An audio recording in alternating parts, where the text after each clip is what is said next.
pagi bersinar, ku gendong tas merahku di pundak. Selamat pagi semua, ku nantikan dirimu. Assalamualaikum warahmatullahi wabarakatuh. Halo anak-anak ibu yang hebat dan semangat.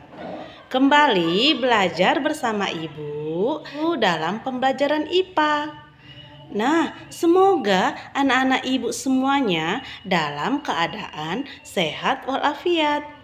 Nah, kali ini ibu akan membagikan video pembelajaran IPA, yaitu cara hewan menyesuaikan diri terhadap lingkungannya. Yuk anak-anak, kita lihat video pembelajaran dari ibu. Pembelajaran IPA, cara hewan menyesuaikan diri dengan lingkungannya.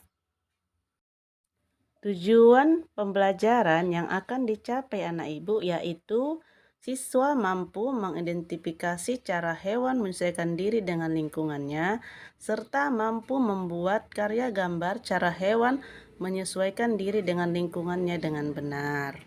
Setiap makhluk hidup, baik manusia, hewan, dan tumbuhan, tentunya memiliki cara tertentu untuk mempertahankan hidupnya.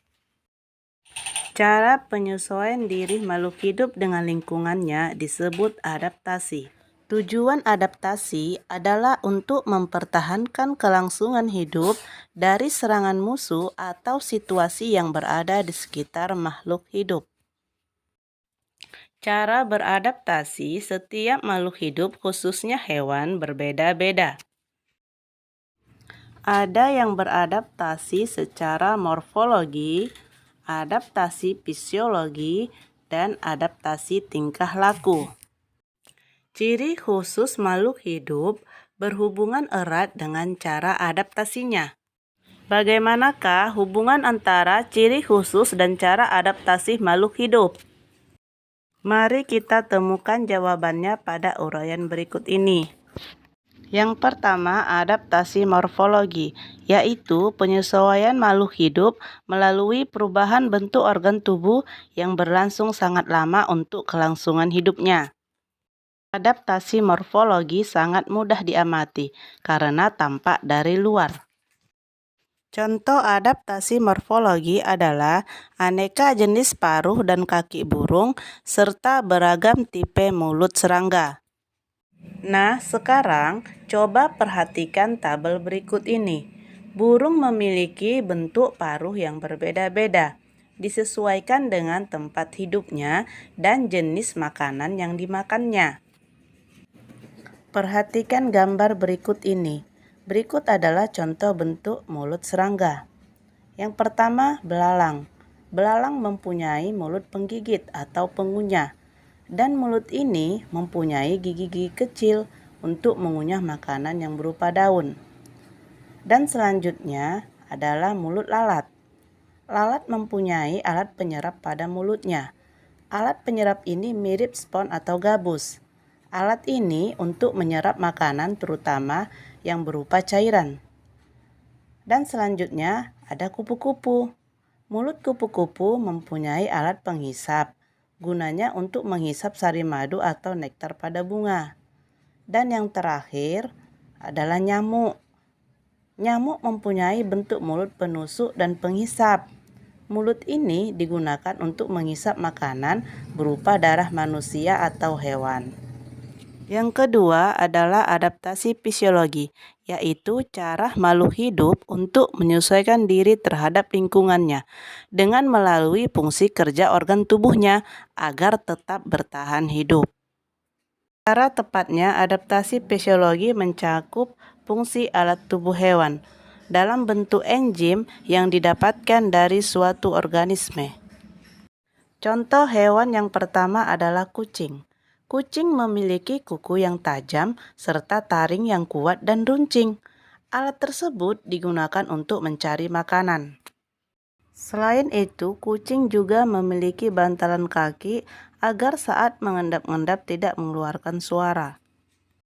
Kucing memiliki otot kaki yang sangat kuat.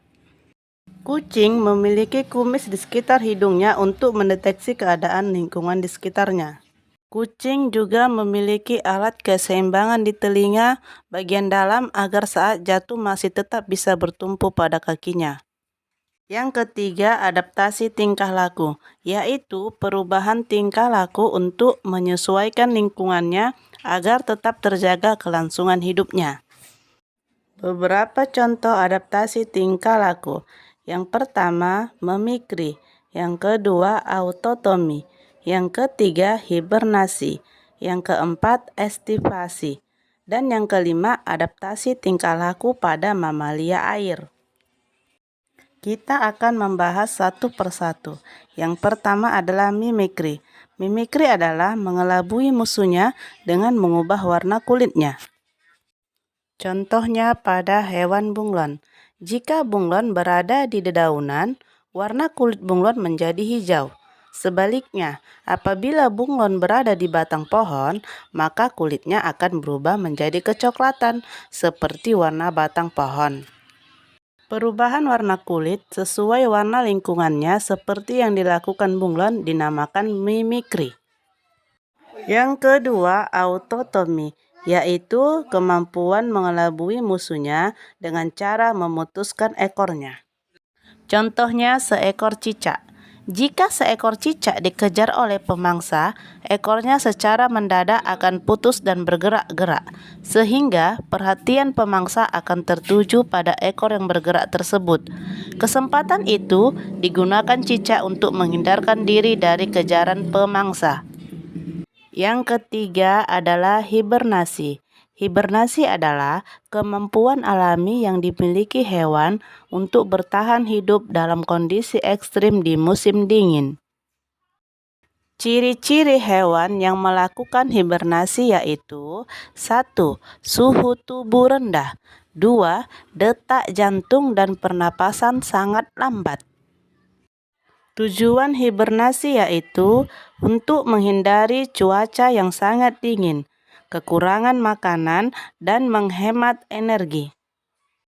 Beberapa contoh hewan yang melakukan hibernasi antara lain 1. Beruang kutub. 2. Ular. 3. Kura-kura.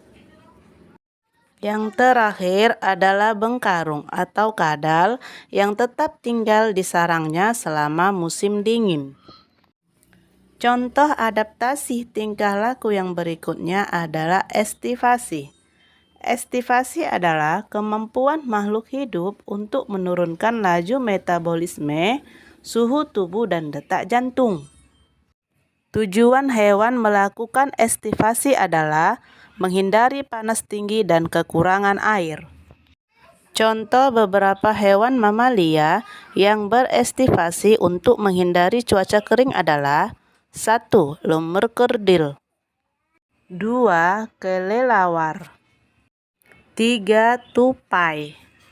Contoh adaptasi tingkah laku yang terakhir adalah adaptasi tingkah laku pada hewan mamalia air.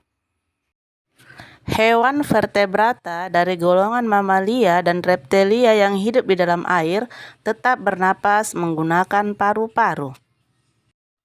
Hal tersebut tampak jelas pada cara bernapasnya ikan paus.